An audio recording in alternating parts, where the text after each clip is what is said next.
tomboko lahy sy tomboko vavy. Aiza reny bureau fictif be dehibe teto amin'ny firenena, foronina andanina andrajoelona. Aiza reto gouverneur santoka napetraka i-contrôler ny vahoaka eran'ny Madagasikara ohatrany tamin'ny fananjahantany. Aiza lalam-panondrenana nanendrehanao fa tsy azo raisina mihitsy ny zavatra napetraka fa tsisy mitombona. Raha zany ny tena marina, zavatra hafa no hita amin'ny vahoaka. Tsy afamy miandry anao, atamora miandry anao. Ary raha lehilahy ianao fa tsy manao zipo, torio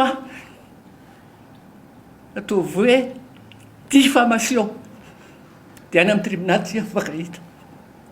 Tsy mety mamono vahoaka malagasy, alahelo zany. Ka zao miandry ianao tailo ndao tsika hifampitady. Saotra tomboko lahy, saotra tomboko vavy.